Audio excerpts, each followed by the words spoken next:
Two headlines caught my eye. Egg prices so high, Dollar Tree pulls them from shelves. End of the era. $1 pizza slices at New York City's Two Brothers Pizza are toast. That pretty much sums up Joe Biden's America, doesn't it?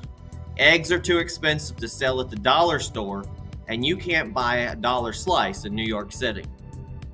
Also, we just experienced Easter again. The price of eggs were so high that they were even talking about maybe having Easter potatoes. Yes, potatoes are cheap, so next year we might be playing hide the potato, the Easter potato. A little bit more struggle on the bunny rabbits to carry around a sack of potatoes than a sack of eggs any day, right?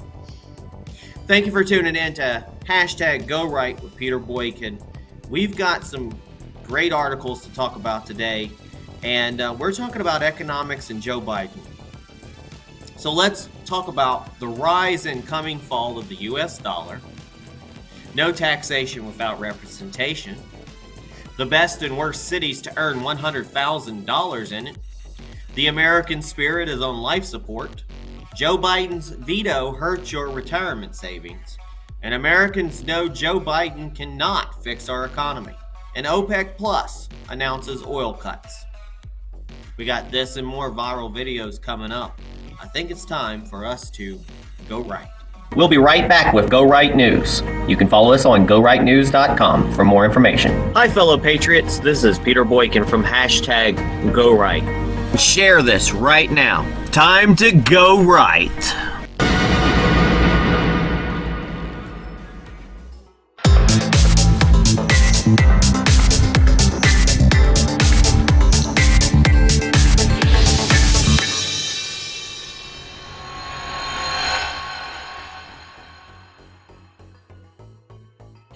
The rise and the coming fall of the U.S. dollar. In order to understand how the U.S. dollar ended up on the brink of disaster, we must first need to discuss how it came to be the most powerful currency in the world. Bretton Woods Agreement. In the wake of the instability caused by the Great Depression and World War II, world leaders met in Bretton Woods, New Hampshire, in July of 1944 to create a stable and predictable system for international trade. The agreement they came up with established the US dollar as the world's primary reserve currency, backed by gold reserves held by the US Treasury.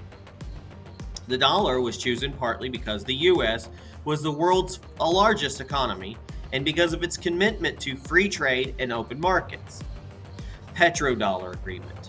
The following year, in 1945, the United States struck a deal with Saudi Arabia which established the US dollar as the currency for oil trade. In exchange, the US provided military protection for the Saudi kingdom. This still created a huge demand for dollars, cementing the dollar's status as the world's primary reserve currency. Foreign reserves held in dollars. At its peak in the 1970s, roughly 80% of global foreign exchange reserves were held in US dollars. By May of 2021, that share had dropped to 59%. The beginning of the end. In 1971, in response to economic challenges like high inflation and a growing trade deficit, President Nixon suspended the convertibility of the dollar into gold in order to give the U.S. more flexibility. The suspension was never lifted. That's why the dollar in 1970 had the same purchasing power as $7.75 today. The beginning of the end of the U.S. dollar's reign as king of currencies came in 1971 when President Nixon took us off the gold standard. It was intended to be a suspension to help deal with inflation and a growing trade deficit, but the suspension was never lifted. Detaching the dollar from gold was like taking the brakes off your car while you're driving down the highway.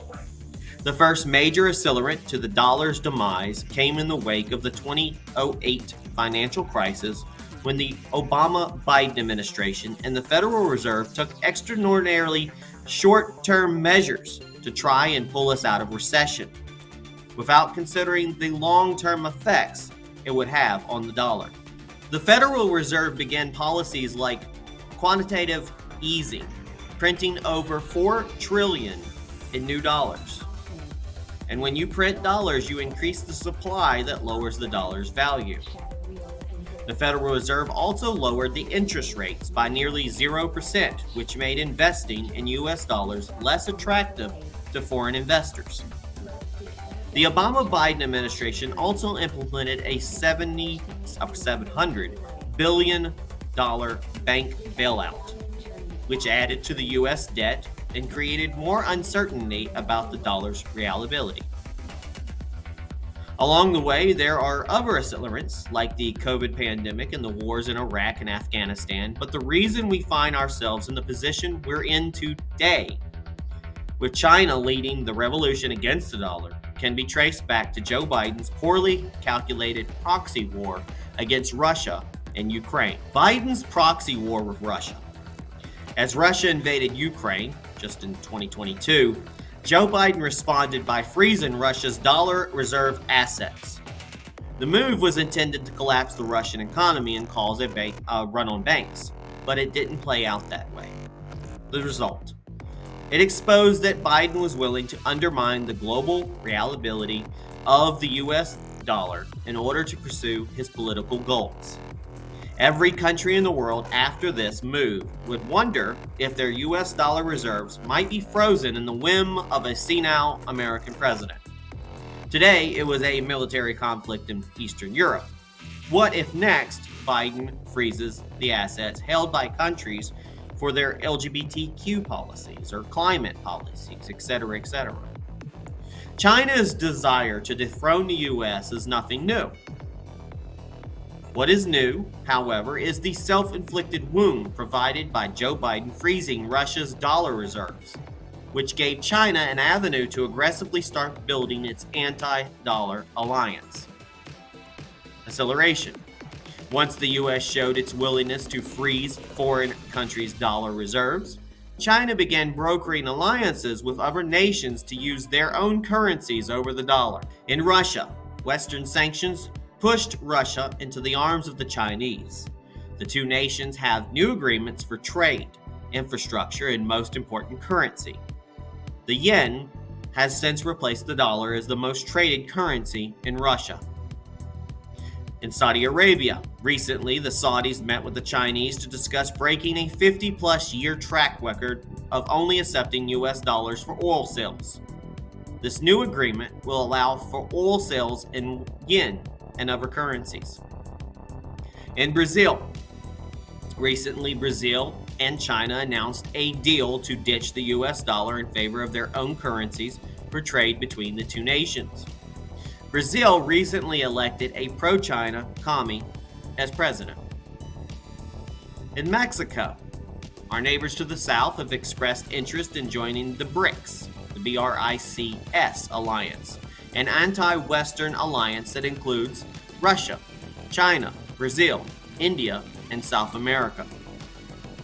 In France, the French just announced their first ever deal to purchase liquefied natural gas from China in yen. The Chinese are also cutting deals and forging partnerships with countries like Iran, Turkey, Indonesia, and Antarctica. Now here are the numbers. As of today, the US is still far and away the most dominant world reserve currency. US 58%, Euro 20%, Japanese yen 5.5%, British pound 4.5%, and the Chinese yen 2.69%.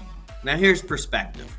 Even though the yen only accounts for a small fraction of global reserves, don't underestimate China's ability to close the gap.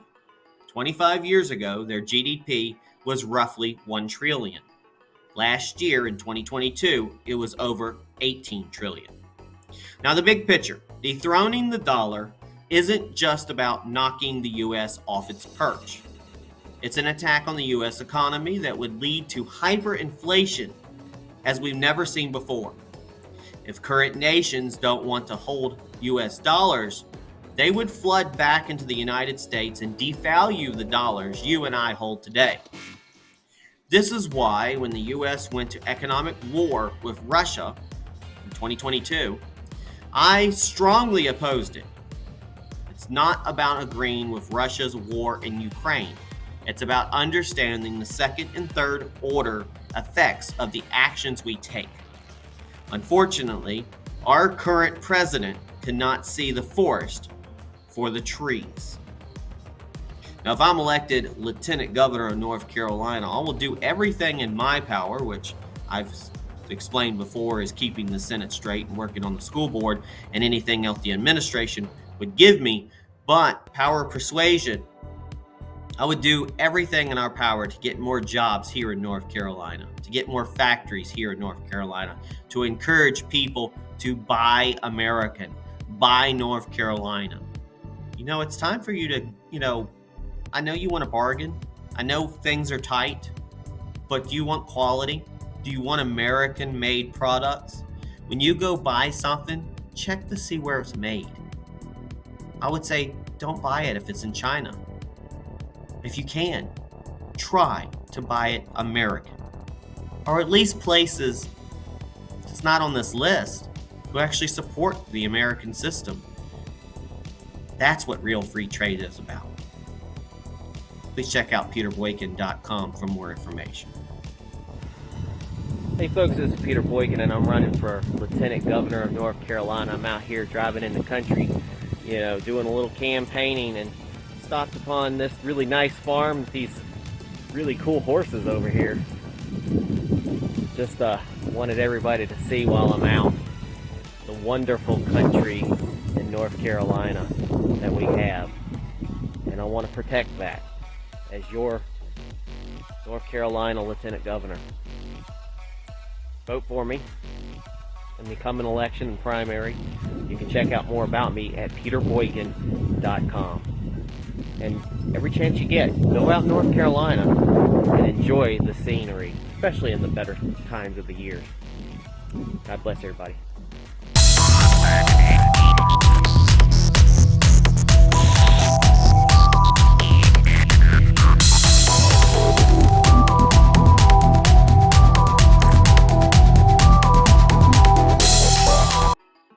No taxation without representation. Back in March of 1765, the British government passed the Stamp Act.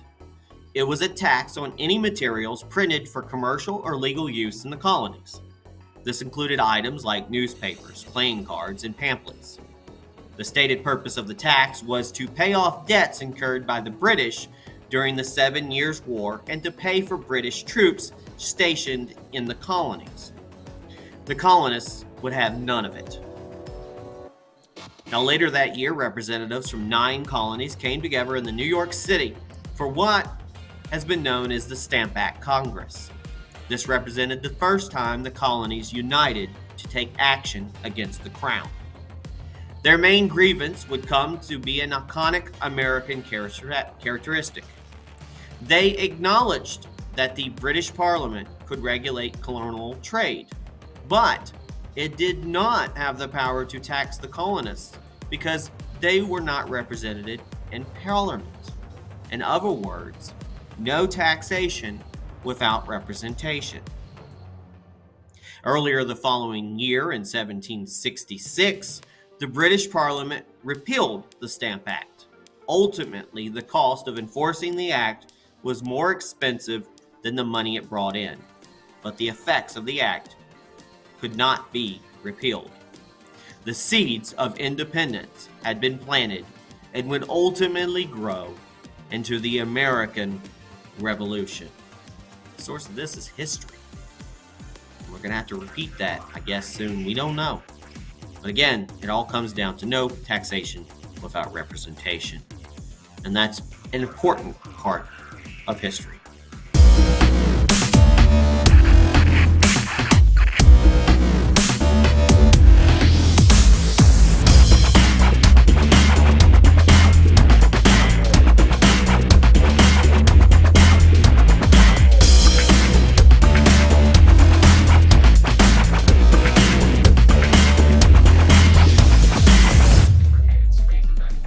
The best and worst cities to earn $100,000 in. A $100,000 salary doesn't take you as far as it used to, especially if you're living in a Democrat city.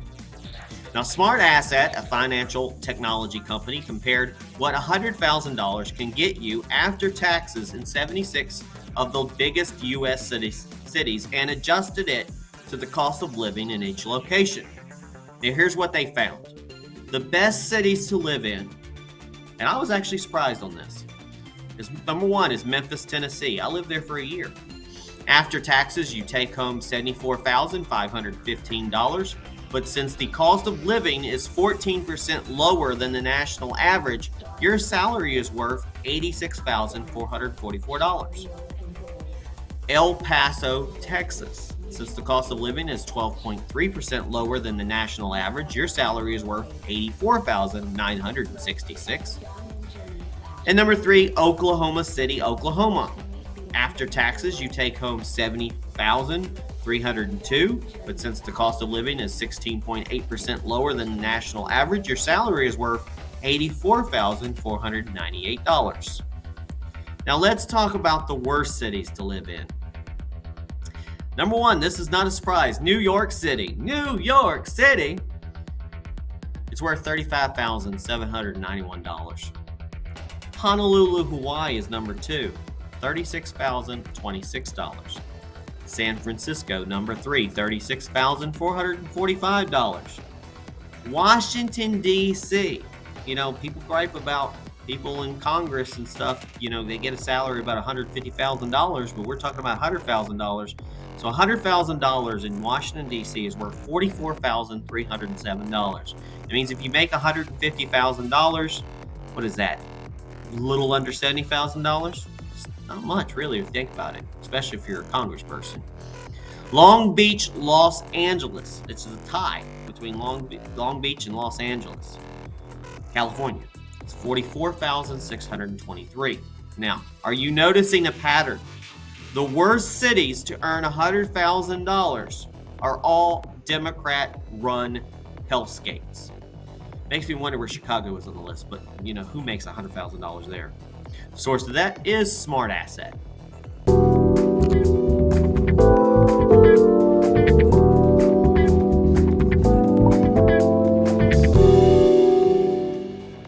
The American spirit is on life support. The American spirit is spiraling according to a recent poll that shows steep declines in patriotism, religious faith, desire to have children, and more. Now, the details on the poll. The poll was done by the Wall Street Journal. It surveyed 1,019 U.S. adults between March 1st and March 13th in 2023. The poll presented values that are quintessential to the American character and asked if the respondents considered them very important. Now, here's their answers stack up to the responses from 25 years ago. When it comes to U.S. patriotism, 38%, down from 70%.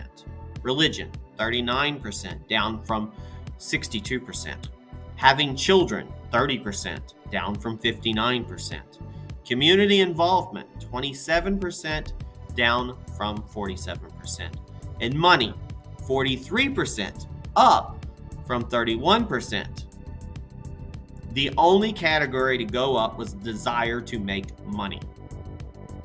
Now, I'm going to borrow from conservative commentator Jesse Kelly, who tweeted, "So weird how those things coincided with an education system designed to attack patriotism, religion, and community." The source of this is the Wall Street Journal and Jesse Kelly.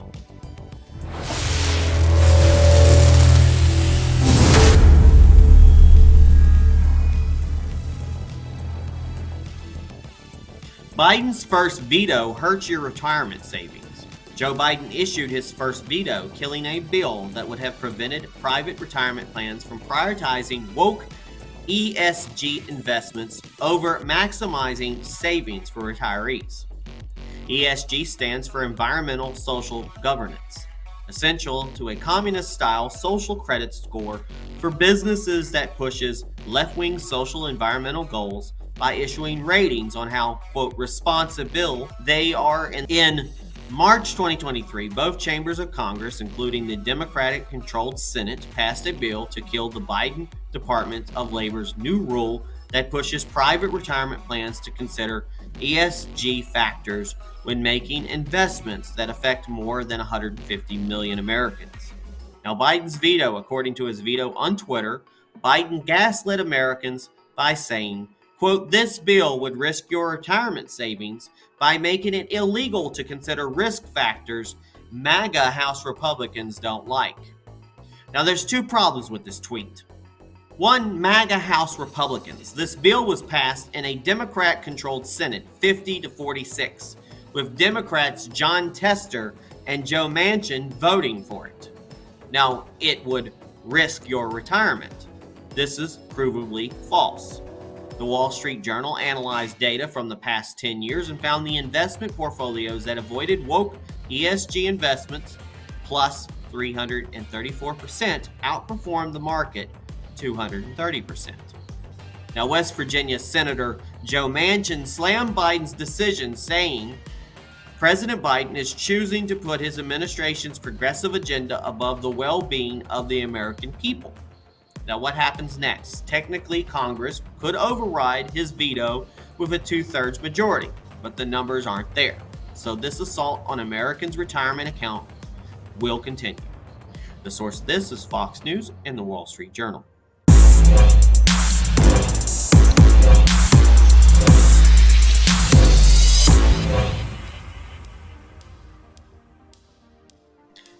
Americans know Joe Biden cannot fix our economy. A new poll illustrates why Americans think the economy is in the dumps and their belief that the government prioritizes the wealthy over regular citizens when dealing with banking issues. This poll was conducted by CBS News in partnership with YouGov. It was conducted between March 20th and 22nd of 2023 and surveyed 2,117 U.S. adults. Here's what it found. 31% say the economy is good, and that's down from 33% from the previous month. Now, reasons you think the economy is bad. These are the top answers among those who said the economy was bad. Inflation, 89%. Gas prices, 69%. Supply shortages, 62%.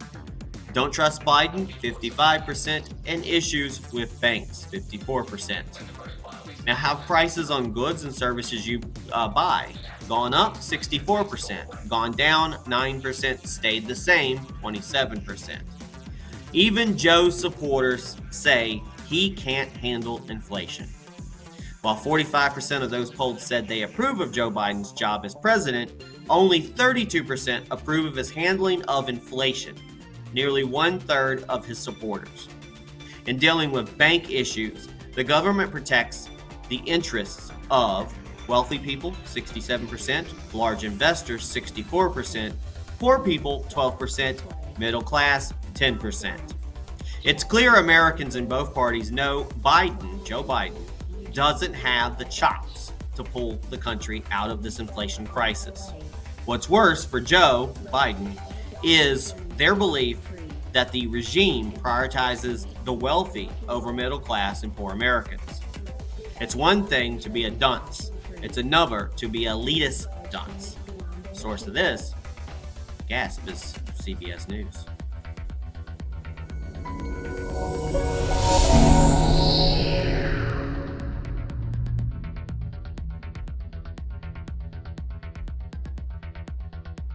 OPEC Plus announces oil cuts. OPEC Plus made a surprise announcement, a plan to collectively cut 1.6 million barrels of oil production per day, BPD.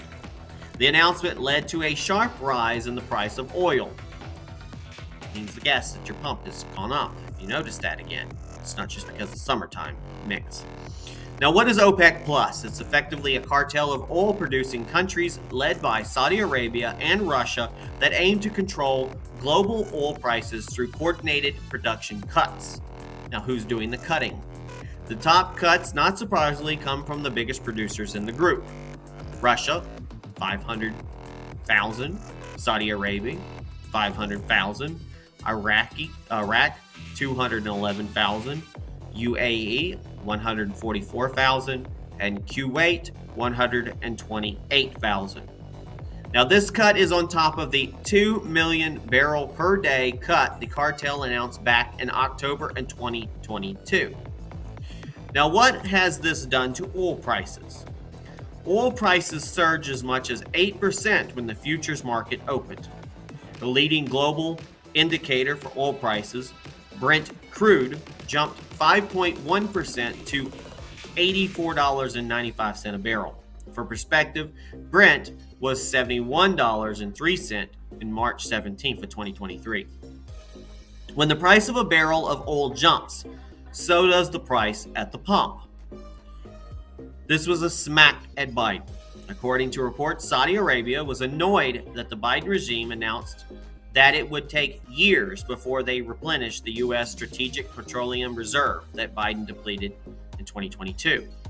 OPEC was looking forward to reaping the benefits of refilling the 200 million barrels Joe Biden released. Now, the big picture, this sort of price control thuggery by OPEC is exactly what former President Trump positioned and told us to fight against by unleashing U.S. energy dominance. Unfortunately, since Joe Biden has taken office, he's abandoned the Trump policies that gave us the power to confront the OPEC cartel. The source of this is CNBC, Zero Hedge, Wall Street Journal, and Macro Trends.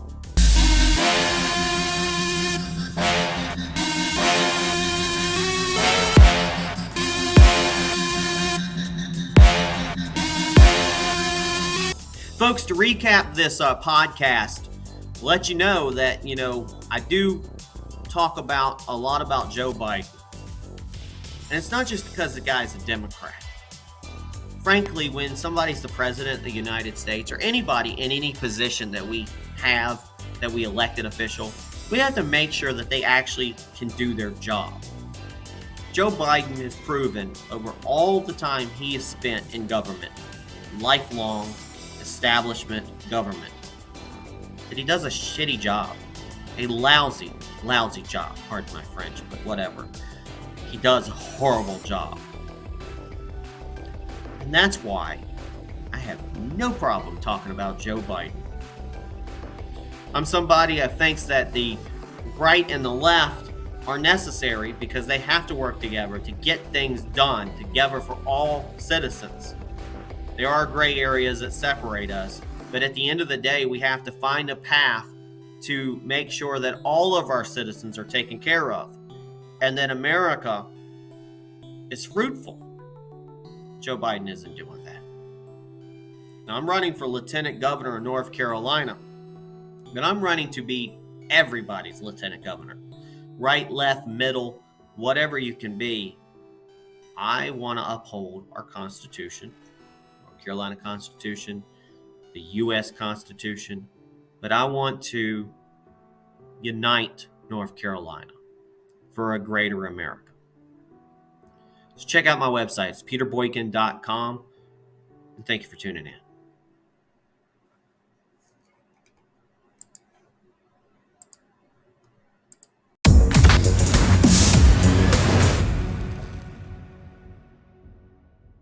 Hi folks, this is Peter Boykin. I am a true we the people, grassroots Americans first constitutionalist for North Carolina. Overall, I believe North Carolina, America needs economic stimulation, protection on our border, quality education, medical freedom, secure elections, jobs and job security, and improved affordable health care options for everyone. Because together, North Carolina can be united for a greater America. We should put America first, and that means putting Americans first. We are supposed to be a first world nation, so let's start taking care of all of our citizens. Healthcare, food, education, civil rights, and more should never be a left or right issue. The principles of the Republican Party, the right of the individual to achieve the best that is within him, as long as he respects the rights of others, is the source of our nation's strength. Government exists to protect the freedom of opportunity in which each individual's creative ability can flourish.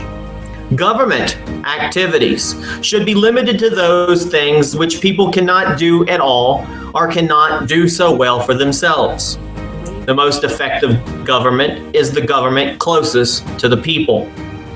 Those who cannot provide for themselves should be assisted by both government and society, but that every effort should be made to help them become self-supporting citizens.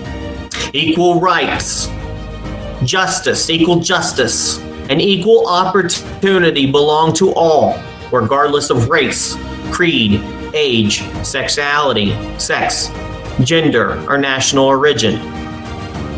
The preservation of our nation and the security of our citizens depend upon the Constitution, the laws, and the courts, and that respect for them is the responsibility of every individual.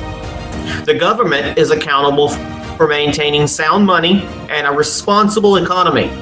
Individual rights, liberties, and properties are continuously eroded when citizens are oppressed by excessive taxation, inflation, government waste, and overregulation. The government is responsible for national defense, and only a strong America can remain a free America. It is absolutely essential to maintain a strong national defense posture in order that we may at all times negotiate from a position of strength, not weakness, and that the republic is based on. As a constitutionalist, I am committed to the preservation of this country, and this is my goal today and for the future. And that's what makes me a conservative. The power of one becomes the power of many, the voice of many. Time to hashtag with Peter Boykin. Peter Boykin for North Carolina Lieutenant Governor 2024.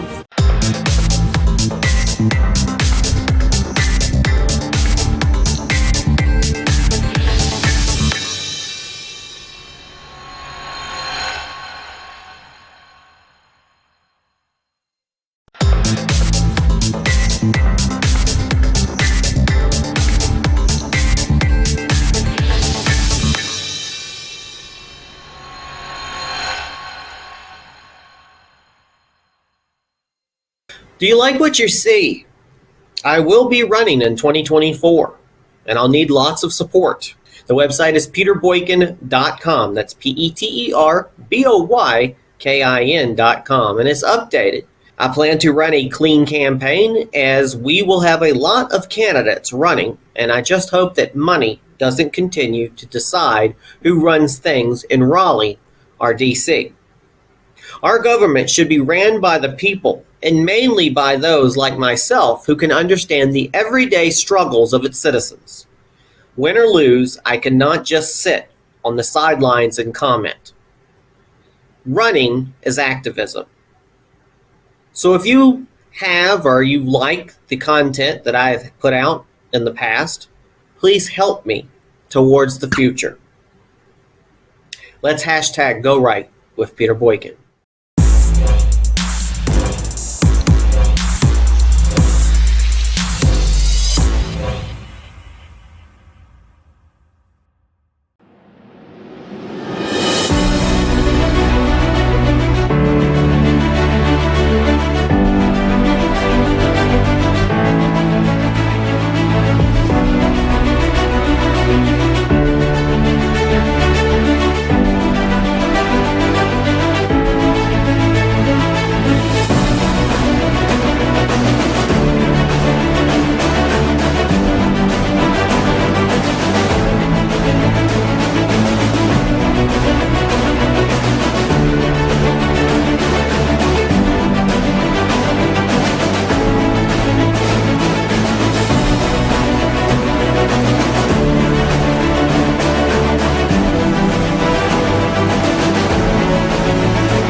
Thanks for listening to Go Right with Peter Boykin. Please like this post, and please subscribe and follow and share this podcast to all your social media accounts, and visit GoRightNews.com for more Go Right News with Peter Boykin. If you like what you hear, help support the podcast by donating. The link to donate is on GoRightNews.com. Thank you for your support. Check out this news story and more on GoRightNews.com and the podcast #GoRight with Peter Boykin.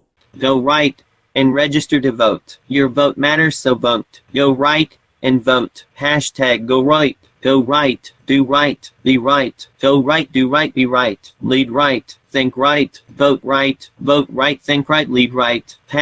#Go right. It's time to join the Go Right movement. It is time to #Go Right for America. Join us at GoRight.us and GoRightNews.com.